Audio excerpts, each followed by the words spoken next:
Ma vie a pris un tournant inattendu. Je m'appelle Paola et Géant. Je suis mère célibataire depuis longtemps. J'élève seul mon fils. Il s'appelle Jérémy et il a maintenant 24 ans.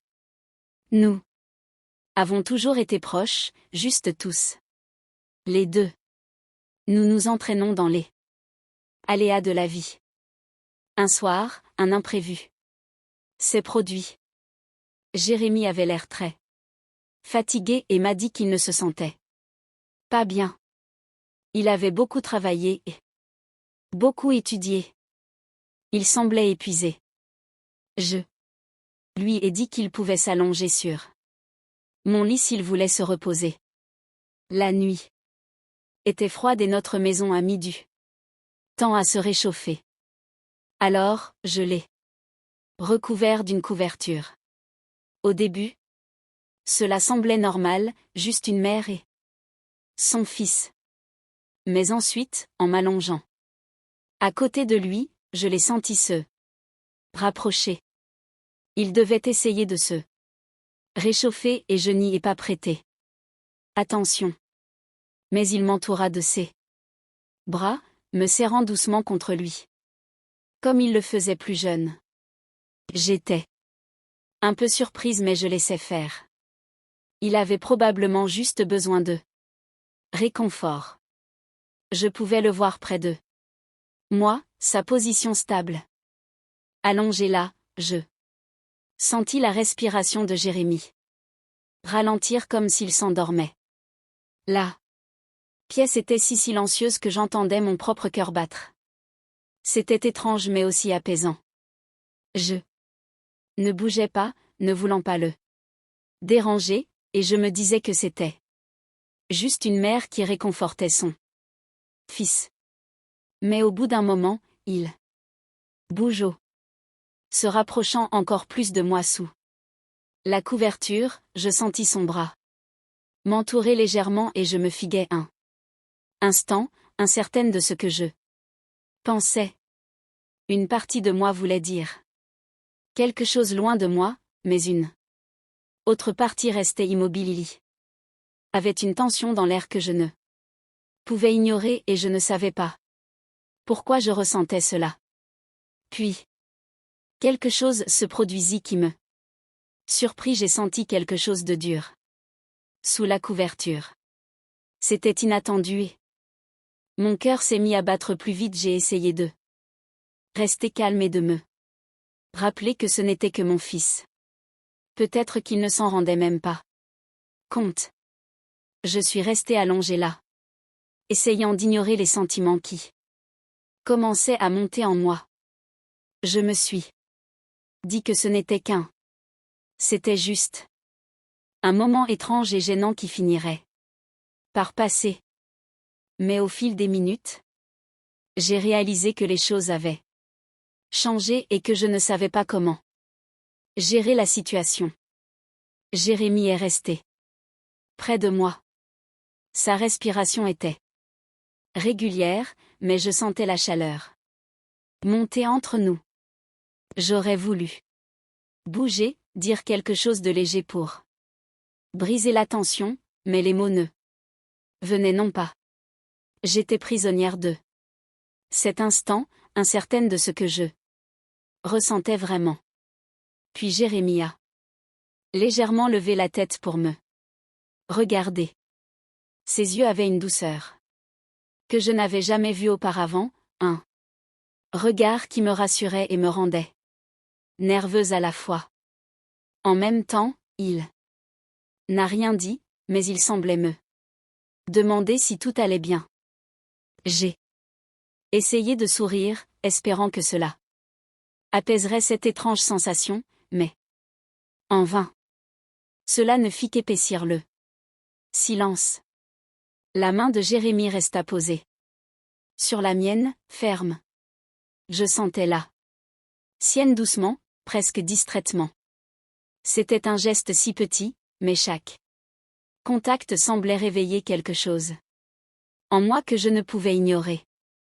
Je gardais une respiration régulière essayant de ne pas lui montrer que mon cœur battait fort. Je ne savais ni quoi faire, ni quoi dire. Alors, je restais plantée là, complètement enveloppée par cette étrange connexion. Entre nous, je me disais que c'était juste une mère réconfortant son fils, rien de plus. Mais dans ce silence, juste nous deux. Sous les couvertures, mon esprit continuait à tourbillonner de pensées qui semblaient inappropriées mais que je ne pouvais chasser. C'était mon fils. Mais allongé si près de lui, je ressentais quelque chose de plus profond, une proximité que je ne comprenais pas. J'éprouvais un mélange de confusion et de chaleur, une sensation inattendue qui me laissait immobilisée. Jérémie ne semblait pas remarquer ma confusion. Il resta simplement à côté d'eux. Moi, sa main se déplaçant doucement, réconfortante, comme si c'était la chose la plus naturelle au monde. Sa respiration était calme, ses yeux se refermèrent et je me demandais s'il s'endormait, mais sa main remonta sur mon bras.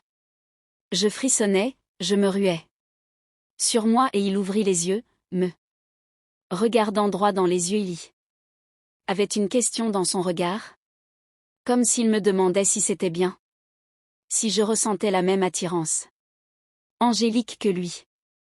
Je sursautais, son nom, à peine capable de prononcer le mot.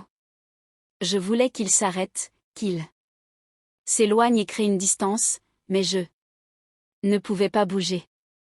La tension entre nous était trop forte, comme une tempête silencieuse qui se préparait. Aucun de nous ne parla, mais l'air était chargé de mots non prononcés, de choses que nous ne pouvions pas exprimer. Presque comme si c'était le plus naturel, il s'est rapproché. Mon cœur s'est mis à battre, mon esprit s'emballait, mais je ne pouvais pas me résoudre à reculer. J'étais déchirée entre mon rôle de mère et l'étrangeté qui surgissait à mesure qu'il se rapprochait. Je capturais et toutes mes pensées s'évanouissaient, ne laissant que cet instant entre nous. La main de Jérémie se posait doucement sur mon épaule comme s'il de plus le monde qui nous entourait semblait lointain et je ne pouvais me concentrer que sur sa présence, sur le battement régulier de son cœur que je pouvais presque entendre. Un instant, j'ai fermé les yeux. Essayant de me calmer, je me suis dit de reculer, de briser ce qui était si lourd. Mais puis j'ai repoussé sa main, repoussant doucement une mèche de cheveux de mon visage. C'était un geste simple, un geste simple. Et pourtant, il me faisait mal au cœur d'une manière que je ne comprenais pas. J'ai ouvert les yeux et il était là, me regardant avec tant de douceur, tant de confiance. Son visage était si proche que je pouvais voir chaque petit détail. La minuscule, la douce courbe du sien, la façon dont son regard scrutait le mien. Il y avait une vulnérabilité en lui qui reflétait la mienne et je pouvais voir qu'il était aussi perdu dans cet instant que moi. Nous restions là, suspendus en silence. Comme si le temps s'était arrêté. Mon esprit était un tourbillon de questions, de doutes, de choses que je ne comprenais pas, mais je n'étais pas attiré par lui, cette personne que j'avais élevée et pourtant il semblait être quelqu'un de totalement nouveau à cet instant. Juste au moment où je pensais que nous resterions figés dans ce silence, Jérémie est légèrement distant. Rompant la transe, il détourna le regard et laissa échapper un rire nerveux en se frottant la nuque. Cela me ramena à la réalité pendant une seconde, me faisant réaliser à quel point nous étions proches. J'essayais de calmer le flot d'émotions qui m'envahissait. espérant qu'il ne l'avait pas remarqué. Désolé, maman, dit-il d'une voix pleine d'incertitude. Je ne voulais pas lui donner. Il évita mon regard et je vis une légère rougeur sur ses joues, comme s'il était aux prises avec la même confusion que moi. Je voulais le réconforter, lui dire que tout allait bien, mais les mots me restèrent coincés. Je ne savais pas quoi dire et, pour la première fois depuis longtemps, je me sentis mal à l'aise. Devant mon propre fils, j'ai tendu la main sur son épaule et lui ai adressé un petit sourire, espérant que cela dissiperait la tension. Tout va bien, Jérémie, et j'ai dit d'une voix douce et rassurante. C'est juste que bien ça fait si longtemps on est juste tous les deux. On se sent peut-être un peu perdu. Il a hoché la tête et j'ai vu une lueur de soulagement dans ses yeux. Puis juste au moment où la tension commençait alors que la sonnette s'éteignait, le bruit nous a soudainement fait sursauter, nous ramenant à la réalité, brisant le lien qui s'était formé entre nous. Je me suis levée rapidement, le cœur immobile. Je me suis dirigée vers la porte, reconnaissante quand j'ai trouvé notre voisin Paul debout là. J'avais toujours été une personne sympathique, quelqu'un sur qui je pouvais compter en cas de besoin. Il souriait, mais son regard est resté fixé sur moi un peu plus longtemps et j'ai réalisé que je portais encore en moi cette étrange énergie du temps passé avec Jérémie. J'ai essayé de me calmer, espérant qu'il ne remarquerait rien. Salut Paola, a-t-il dit d'une voix chaleureuse. Je me suis demandé si tu avais besoin de quelque chose. Je sais, il a fait un peu plus froid ces derniers temps et je peux t'aider si tu as des problèmes de chauffage. Une vague de soulagement m'a envahi et pendant un instant, je me suis laissé aller à la détente. Merci, ai-je répondu en souriant. En fait, la maison est un peu froide. J'apprécierais vraiment votre aide. Paul entra et Jérémie nous observait depuis le couloir. Son visage était impassible. Je jetai un coup d'œil vers lui et l'espace d'un instant, je vis quelque chose dans ses yeux. Une lueur de jalousie peut-être. Bien qu'il dissimulât rapidement cette expression. J'en fus surprise, me demandant s'il était plus qu'il ne le laissait paraître. Pendant que Paul vérifiait il me posa des questions. Nous allâmes à la maison et changea quelques banalités, mais je ne m'empêchai de jeter un coup d'œil à Jérémie qui resta silencieux, nous observant avec une étrange intensité. Je sentis son malaise, ce qui ajouta une tension supplémentaire à la pièce. J'hésitais entre le désir de faciliter les choses à Paul et la conscience de sa présence. Il ne nous quittait jamais. Au bout de quelques minutes, Paul se tourna vers moi avec un sourire. D'accord, Paola, appelle-moi si tu as besoin d'aide. Je le remerciai et, lorsqu'il quitta la maison, la tension entre Jérémie et moi devint encore plus palpable. J'ai fermé la porte et je suis tourné vers lui, le voyant debout là, avec son expression sérieuse. Ça va? Demanda Jérémie, essayant de comprendre. Qu'avait-il en tête? Il haussa les épaules et détourna le regard. Sa voix était basse. Oui, je vais bien. Je ne m'attends pas à ce que Paul passe, c'est tout. J'avais envie de lui parler et d'essayer de comprendre ce qui se passait entre nous. Mais avant que je puisse ajouter quoi que ce soit, il passa devant moi et se dirigea vers sa chambre. Sans un mot de plus, la porte Se refermacement derrière lui et je restais planté là avec un étrange mélange de soulagement, de confusion et le sentiment persistant que quelque chose n'avait pas été fait.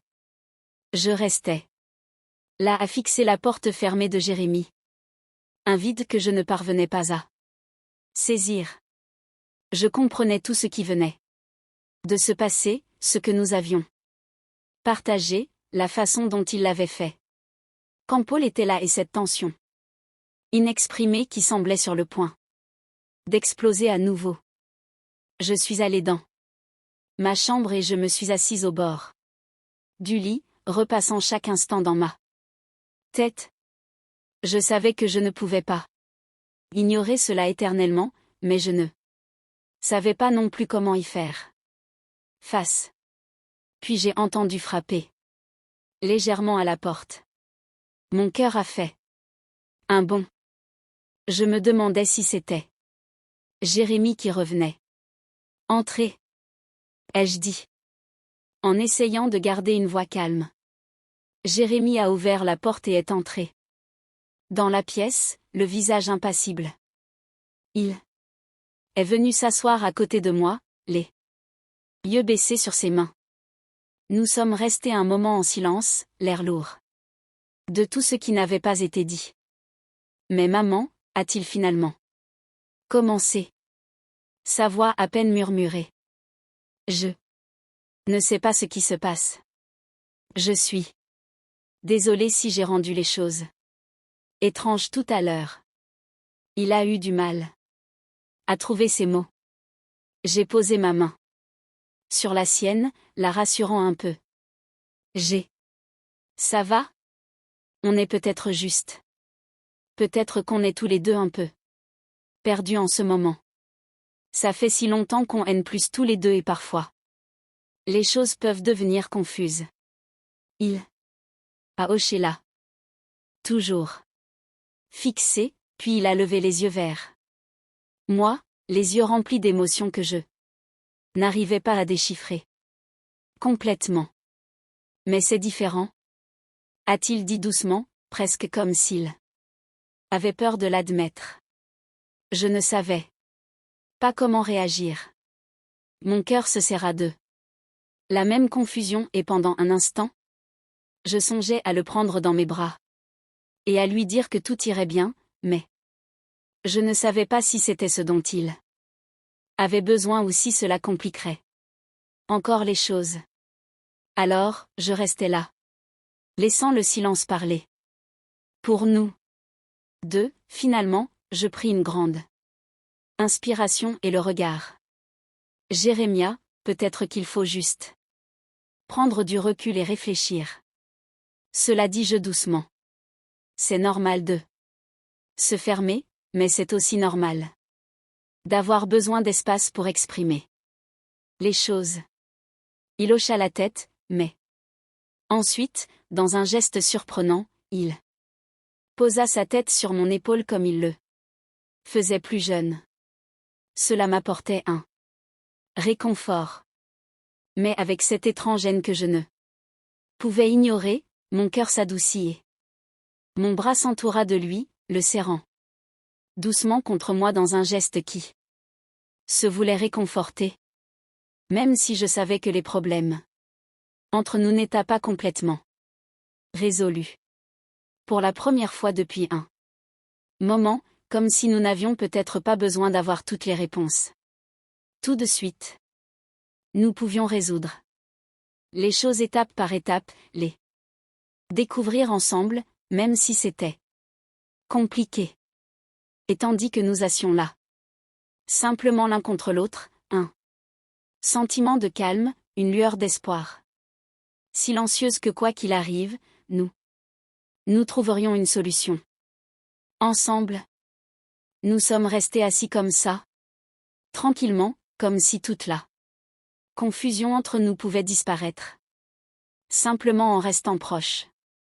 Mais je savais que ce n'était pas si simple.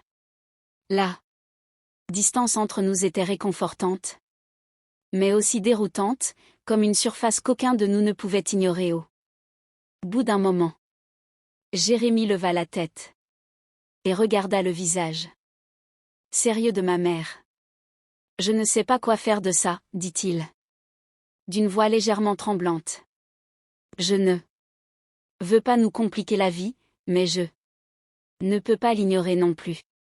Les mots restèrent en suspens comme une question qu'il n'osait pas poser à voix haute. J'ai dégli, cherchant désespérément quoi dire, mais avant que je puisse répondre, on a frappé à nouveau à la porte. Nous avons sursauté, tous deux, surpris et interloqués. Nous nous sommes regardés, interloqués. Le coup était ferme, presque urgent, comme si la personne à l'autre bout du fil savait qu'il se passait quelque chose. Soudain, nerveuse, je me suis levée et suis allée ouvrir. Quand je l'ai ouverte, Paul était de nouveau là, l'air inquiet. Paola, désolé de te déranger, dit-il. Je voulais juste vérifier si tout allait bien. Tu avais l'air un peu différent tout à l'heure. J'ai jeté un coup d'œil à Jérémie qui nous observait attentivement. Son visage était toujours impassible. J'ai essayé de garder une voix calme. Répondant, merci Paul, mais tout va bien, on passe juste une soirée tranquille. Paul m'a regardé puis a jeté un coup d'œil à Jérémie pensif. Ce n'est pas grave, mais n'oublie pas que je suis juste à côté si tu as besoin de quoi que ce soit après. Qu'il était parti, j'ai fermé la porte et me suis tourné vers Jérémie qui continuait à m'observer. Avec la même intensité, il s'est levé et a marché lentement vers moi et mon cœur s'est remis à battre. L'air entre nous étant lourd de tout ce qui restait. Silence. Mais, juste au moment où il arrivait près d'eux, moi, il s'est arrêté, son expression changeant comme s'il se battait avec lui-même. Peut-être ne devrions-nous pas précipiter les choses? Maman, dit-il. Doucement, la voix tremblante. Peut-être qu'on a besoin de temps, dit-il. Le cœur serré par le même sentiment contradictoire. Mais tu as raison Jérémie, on doit tous les deux réfléchir à tout ça sans se précipiter. Il hocha la tête aussi et nous restâmes là. Proches mais prudents. Comme si nous étions au bord de quelque chose que nous ne pouvions pas contrôler. C'était une fin mais aussi un début, quelque chose que nous ne pouvions pas vraiment définir. Et tandis qu'il retournait dans sa chambre, je me demandais ce que l'avenir nous réservait. Laisse un j'aime.